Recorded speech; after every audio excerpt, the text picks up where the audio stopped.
Morning students, आप सब देख पा रहे हैं कि आज एजोट्रॉपिक सॉल्यूशन में पढ़ाने जा रहा हूँ, जो कि एक नॉन आइडियल सॉल्यूशन का ही टाइप है। देखते हैं कि होता क्या है। ठीक है, आप सब इससे पहले पॉजिटिव डेविएटेड और नेगेटिव डेविएटेड के बारे में जान चुके हैं। तो आज मैं बता देता हूँ कि जो पॉजिटिव डेविएटेड होता है वो मिनिमम बॉइलिंग पॉइंट होता है और जो नेगेटिव डेविएटेड होता है वो मैक्सिमम बॉइलिंग पॉइंट होता है। जी हाँ, इसका डिटेल आपको बाद में समझ में आ जाएगा कि इसको क्यों मिनिमम बॉइलिंग पॉइंट कहा जा रहा है और क्यों मैक्सिमम बॉइलिंग पॉइंट कहा जा रहा है। अभी बस इतना जानिए कि एजोट्रॉपिक सॉल्यूशन जो है वो दो टाइप में उसको कैटेगराइज्ड किया गया है। एक होता है मिनिमम बॉइलिंग पॉइंट और दूसरा होता है maximum boiling point. Minimum boiling point जो है वो पॉजिटिव डेविएशन से आता है और मैक्सिमम बॉइलिंग पॉइंट जो है वो नेगेटिव डेविएशन से प्राप्त होता है। देखिए, एजोट्रॉपिक सॉल्यूशन होता क्या है। Some liquid on mixing from azeotropes which are binary mixtures having the same composition in liquid and vapor phase and boil at a constant temperature. In such cases, it is not possible to separate the components by fractional distillation. जी हाँ, मैं थोड़ा और बता देता हूँ कि azeotropic solution क्या होता है। देखिए स्टूडेंट्स, एजोट्रॉपिक सॉल्यूशंस एक बाइनरी सॉल्यूशन ही होता है जिसमें सॉल्यूट और सॉल्वेंट होते हैं, और सॉल्यूट और सॉल्वेंट का फिक्स्ड कंपोजिशन भी होना बहुत जरूरी है। ऐसा नहीं है कि सॉल्यूट और सॉल्वेंट किसी भी रेशियो में मिलाओ तो एजोट्रॉपिक सॉल्यूशन बन जाए। उनका एक फिक्स्ड कंपोजिशन होना चाहिए, और साथ में जब भी वो फिक्स कंपोजिशन आपको मिलेगा, याद रखना वहां पे जब भी उसको बॉयल करोगे तो एक कांस्टेंट टेम्परेचर पे ही बॉयल होगा वो। तो ऐसा सॉल्यूशन जिसका एक फिक्स्ड कंपोजिशन होता है, ऐसा सॉल्यूशन जो एक कांस्टेंट टेम्परेचर पे बॉयल होता है, जिसका फ्रैक्शनल डिस्टिलेशन पॉसिबल नहीं है। ऐसा सॉल्यूशन जिसके लिक्विड फेज का मोल फ्रैक्शन वेपर फेज के मोल फ्रैक्शन के इक्वल होता है, एजियोट्रॉपिक सॉल्यूशन कहलाता है। There are two types of azeotropes. First, minimum boiling point azeotropes. Second, maximum boiling point azeotrope. First, minimum boiling point azeotrope. The azeotropes solutions which positive deviation which shows positive deviations from Raoult's law is called minimum boiling point azeotrophs. Maximum boiling point azeotrophs, the azeotrophs solutions which shows negative deviation from Raoult's law are called maximum boiling point azeotrophs.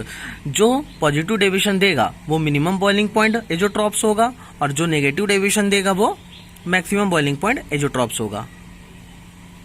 देखिए, practically 95% C2H5OH it means ethanol और 5% H2O को ही azeotropes कहा जाता है। Practically इसे पाया गया, और इसके ग्राफ को समझेंगे कि इसका ग्राफ हमको ये बताएगा कि मिनिमम बॉइलिंग पॉइंट ये क्यों है।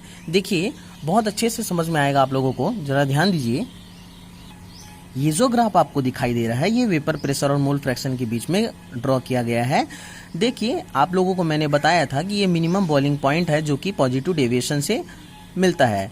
तो राउल्ट्स लॉ का ये ग्राफ हो गया, और इससे ऊपर वाला जो मैंने कर्व ड्रॉ किया है वो क्या शो कर रहा है, पॉजिटिव डेविएशन को शो कर रहा है।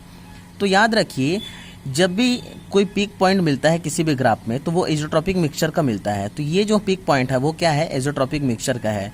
यहाँ पे क्या हो रहा है, एजोट्रॉपिक मिक्सचर धीरे धीरे, देखिए यहाँ पे जो है हम लोग क्या करते हैं, एक मिनट मैं बता देता हूँ आपको।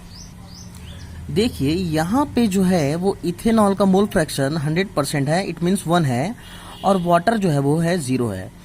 धीरे धीरे क्या कर रहे हैं हम, अगर ऐसे आगे बढ़ते हैं, आगे बढ़ेंगे मतलब राइट साइड में जैसे मूव करेंगे तो वाटर मिक्स करते जाएंगे और वाटर का परसेंटेज बढ़ते जाएगा। तो देखिए, यहाँ से यहाँ तक पहुँचने में, ये वाला पॉइंट देखिए, यहाँ तक पहुँचने में 5% पानी की जरूरत पड़ी, और यहाँ से यहाँ तक जाएंगे तो 5% जब पानी की जरूरत पड़ी तो 5% इथेनॉल कम भी तो हो जाएगा।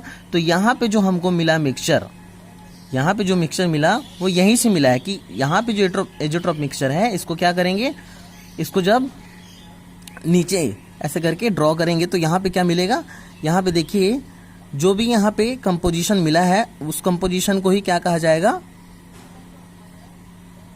Minimum boiling point azeotropic solution कहा जाएगा।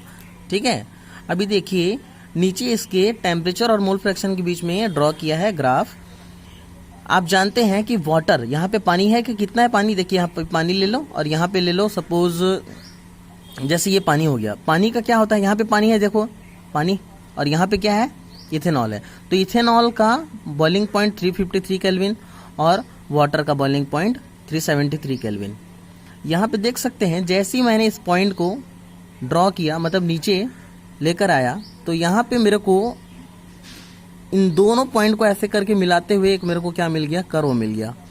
तो यहाँ पे एक पॉइंट मिला मेरे को, ठीक है। ये पॉइंट हमको ये बताता है कि इथेनॉल और वाटर के बॉइलिंग पॉइंट से जो भी एजोट्रॉपिक मिक्सचर यहाँ मिला है, देखो उसका बॉइलिंग पॉइंट कम होता है। ये देखिए, ये बॉइलिंग पॉइंट जो है ये कम है ना, ये 353 केल्विन से कम है। देखो 353 यहाँ पे है, और यहाँ पे जो मिल रहा है वो मिल रहा है क्या, एजोट्रॉपिक मिक्सचर का बॉइलिंग पॉइंट।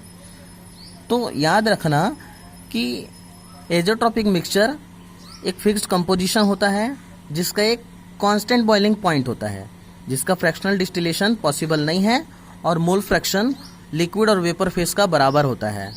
चाहे मैं सॉल्यूट की बात करूं चाहे सॉल्वेंट की बात करूं, दोनों का लिक्विड फेज का जो मोल फ्रैक्शन होगा वो उसके वेपर फेज के मोल फ्रैक्शन के इक्वल मिलेगा। तो यहाँ पे समझ में आ रहा होगा कि ये जो है बॉइलिंग पॉइंट इन दोनों से इसका कम है, इसलिए इसको मिनिमम बॉइलिंग पॉइंट कहा जाता है, ठीक है। उसी तरह से देख सकते हैं मैक्सिमम बॉइलिंग पॉइंट एजोट्रॉप्स क्या होता है, 68% नाइट्रिक एसिड लिया जाता है, और उसके बाद जो है जो बच गया उसको ले लेंगे वाटर। तो यहाँ पे देख सकते हैं पानी यहाँ पे नहीं है, 0, और यहाँ पे 1 सेकेंड। तो देख सकते हैं यहाँ पे मैक्सिमम बॉइलिंग पॉइंट के केस में क्या होता है कि नेगेटिव डेविएशन मिलता है राउल्ट्स लॉ से। तो नेगेटिव डेविएशन मिला, यहाँ पे पीक पॉइंट, नेगेटिव डेविएशन का पीक पॉइंट जो होगा वो एजोट्रॉपिक मिक्सचर होगा, ठीक है। उसको जैसे ही क्या करेंगे, फॉल करेंगे, तो यहाँ पे देखो टेम्परेचर और मोल फ्रैक्शन के बीच में जो ग्राफ बना हुआ है, वहाँ पे यहाँ पे नाइट्रिक एसिड का बॉइलिंग पॉइंट और यहाँ पे ये वाटर का बॉइलिंग पॉइंट है। इन दोनों बॉइलिंग पॉइंट से इसका बॉइलिंग पॉइंट ज़्यादा मिलेगा। ऐसे करके कर्व यहाँ पे बनता है, एग्जैक्टली ये ऐसे करके बनेगा, ऐसे करके बनता है कर्व, ठीक है, ऐसे करके बनेगा। यहाँ पे जो मिलता है आपको वो क्या है, maximum boiling point azeotropic mixture. देख सकते हैं इन दोनों बॉइलिंग पॉइंट से इसका बॉइलिंग पॉइंट जो है मिक्सचर का ज़्यादा है, इसलिए इसको मैक्सिमम बॉइलिंग पॉइंट एजोट्रॉप्स कहा गया है। आई होप आप सबको समझ में आया होगा, ठीक है। तो अगर कोई भी डाउट होगा तो मेरे से पूछ सकते हैं, आप लोग कॉल लगा सकते हैं किसी भी टाइम में, ठीक है, या फिर कमेंट बॉक्स में भी कमेंट कर सकते हैं।